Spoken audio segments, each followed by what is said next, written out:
Shalom, Javerim Bejaverot, Tajim Bejayot, amigas, amigos, hermanos del camino, bienvenidos una vez más a este vuestro canal de Kabbalah de Vida Espiritual. Como siempre, vuestro anfitrión y compañero del camino, Joseph, tratando de traeros y analizar juntos los temas más interesantes de este conocimiento milenario que es la Kabbalah hebrea. Hoy tenemos una pregunta importante que muchas veces suele aparecer en las diferentes discusiones sobre mística, sobre espiritualidad. Y es esta: ¿nosotros elegimos seguir la luz? ¿Realmente nosotros nos levantamos un día y decimos, vaya, todo lo terrenal y todo lo banal no es para mí, me voy a lanzar a buscar lo trascendente, lo que está más allá de lo evidente? Nadie hace eso. No hay siquiera una mención histórica o en las leyendas de que alguien haya empezado su tránsito hacia la recuperación de su luz interior de una forma así tan, digamos, tan administrativa. Generalmente no es un trámite normal el que nosotros hacemos para escoger el camino de la luz, sino que es el resultado de una cantidad innumerable de inquietudes y además de una serie de eventos que muchas veces nos guían misteriosamente a la búsqueda de lo espiritual, a la búsqueda de lo que está más allá de lo evidente, que no es ni más ni menos que intentar encontrarle un significado a la existencia más allá de lo meramente material. Y lo que sucede es que nosotros tenemos que soportar una tremenda presión de todo lo terreno. Nosotros estamos insertados, nos lo cuentan nuestros maestros, estamos insertados en el reino, en Malhut, en un medio el cual está diseñado para que el alma se quede enganchada aquí el tiempo necesario en el que tiene que realizar su tarea. Lo que sucede es que, claro, que esa radiación, ¿no? esa energía, ese magnetismo que tiene este mundo es en general,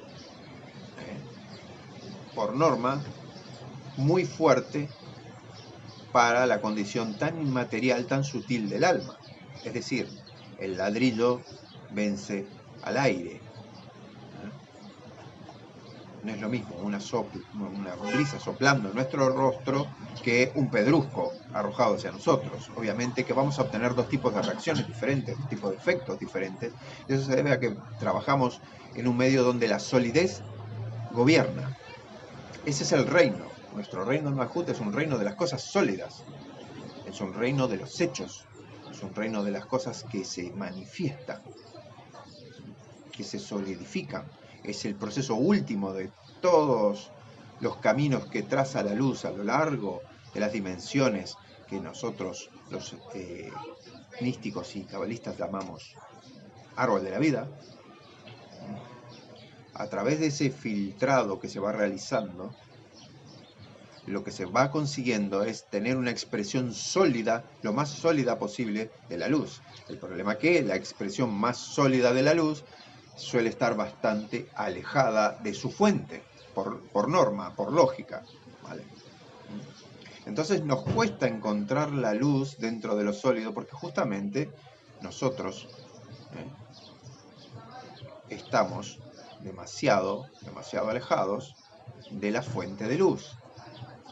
Y la luz que nosotros encontramos en este mundo terreno es demasiado débil y muchas veces demasiado frágil, porque es una cuestión de superioridad numérica. Son demasiados elementos terrenos, o como se llama habitualmente en la Kabbalah, demasiado Sitra Achra, demasiado otro lado, entendiéndose el otro lado como lo opuesto a la luz. Tenemos demasiado peso en un platillo de la balanza y muy poco en el otro, por defecto. Entonces, fijaos que es muy difícil encontrar personas que realmente se comprometan su vida, comprometan un lapso de su existencia terrenal en la búsqueda honesta, sincera, profunda de la luz. Por lo tanto, puede uno concluir perfectamente que esa decisión no es personal.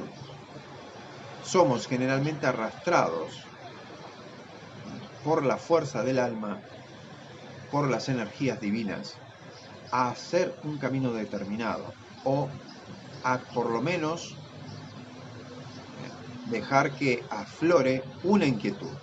Y esas inquietudes se pueden manifestar en diversos tipos de actividades, en diversas escuelas místicas, de pensamiento, o incluso en religiones. Y según el nivel de cada alma, el nivel de respuesta que va a buscar, y a su vez el nivel de luz que va a obtener. Una persona que ingresa al primer año de secundario va a obtener un tipo de respuesta y está buscando cumplir o abastecerse de un tipo de conocimiento que no es lo mismo que la persona que entra al primer año de universidad. Son cosas diferentes. No significa que una sea buena y otra sea mala. Simplemente significa que son diferentes. Y no hay que tener miedo de decir que existen niveles. En todo existe nivel. La naturaleza es total y absolutamente jerárquica. La luz se organiza en forma de jerarquías también. Eso no significa que una sea mejor que la otra, sino que cada una cumple su función y tiene que justamente tener conciencia de qué función está cumpliendo esa luz y tener conciencia de qué nivel tengo yo, cosa que no es fácil, qué nivel tengo yo de percepción de una luz determinada. Entonces, está clarísimo que nadie, si fuese a actuar de motu propio, va a elegir la luz, va a elegir el camino espiritual, el sendero espiritual. ¿Por qué iba a elegirlo? Si todo el diseño exterior, si un 90% de mi interior además está perfectamente estructurado, está perfectamente diseñado para seguir todo ese impulso externo, toda esa atracción, esa fuerza gravitatoria.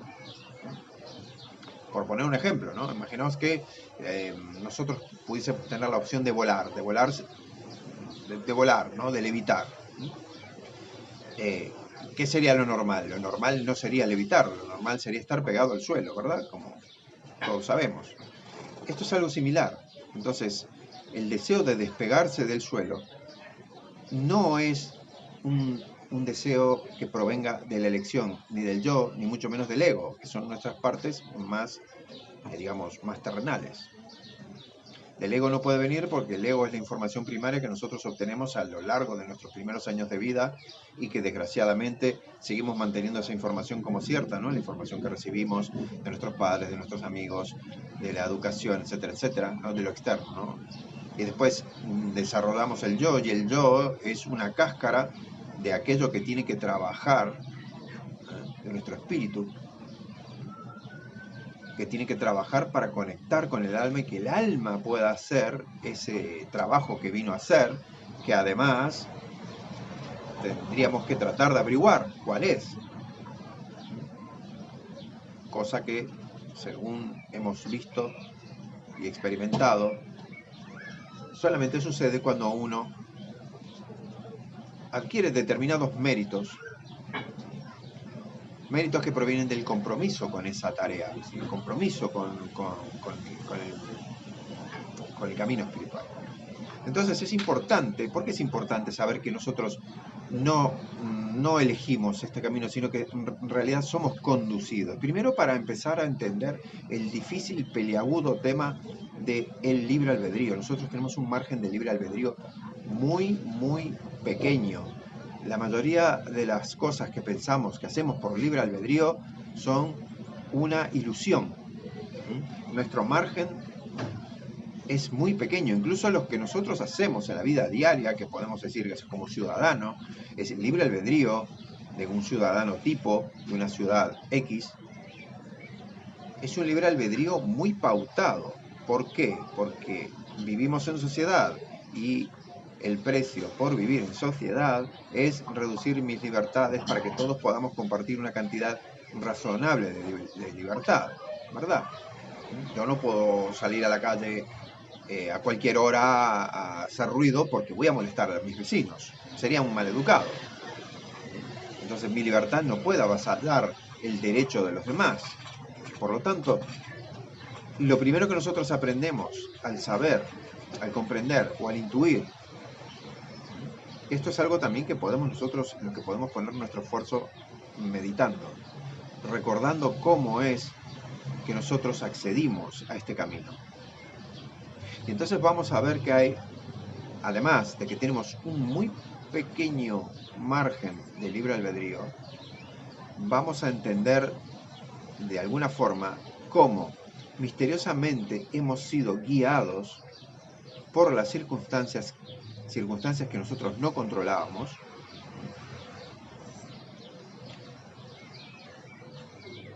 y eso nos va a dar una clave de dónde viene ese impulso. Eso nos va a ayudar, primero, a ser más humildes y segundo, a alegrarnos porque realmente hay una fuerza que está operando en nosotros. Esa fuerza hay que respetarla y hay que seguirla. Hay que interactuar con ella. Tenemos el caso, yo conozco casos cercanos de personas totalmente ateas, totalmente alejadas de la posibilidad de considerar algo más allá de este mundo terrenal y que sin embargo hoy por hoy son verdaderos defensores, son verdaderos faros de luz en esta tierra. Esa persona obviamente no eligió eso. Por lo tanto, también podemos llegar a otra conclusión, y es que tenemos que desprendernos de la idea bastante arrogante de que nosotros tenemos total control sobre nuestros procesos internos, porque nuestros procesos internos no solo dependen de aquello en lo que nosotros trabajamos, sino también en lo que se nos asigna desde los mundos superiores. Entonces, la reflexión de hoy es que tengamos en cuenta hasta qué punto, si estamos encarrilados en este camino, sobre todo si estamos encarrilados en el camino de la Kabbalah hebrea, pero incluso considerando la posibilidad de otros caminos que existen y respetándolos, también estamos obligados a respetarlos, aunque muchos de ellos no los compartamos. Tengamos en cuenta que ese impulso no es un impulso baladí, no es una cosa que viene ni de la desesperación ni de la necesidad de llenar huecos, porque si uno quiere llenar un hueco, uno se va al cine, uno se va de viaje o empieza a usar la tarjeta de crédito como si no hubiese un mañana. Ya tenemos métodos mucho más sencillos, mucho más sólidos y se podría decir que incluso hasta más efectivos para llenar, o al menos en teoría, para llenar esos huecos. Entonces el hueco que se quiere llenar con la espiritualidad no es un hueco que nosotros dominemos. Muchas veces las circunstancias, las fuerzas que nos rodean, nos llevan a cambiar la mirada y a entender que el vacío no lo teníamos afuera, que no era el coche lo que nos faltaba, ni la casa, ni esto, ni lo otro, sino nos faltaba el reconocimiento de nuestra divinidad interior, de nuestra propia esencia divina. Muy bien, amigos, esperando que esta charla os haya servido y os haya sido útil, y despidiéndome de vosotros con mucho amor. Nos vemos en el próximo vídeo. Shalom, Uberhot, paz y bendiciones, que seáis muy felices. Hasta pronto.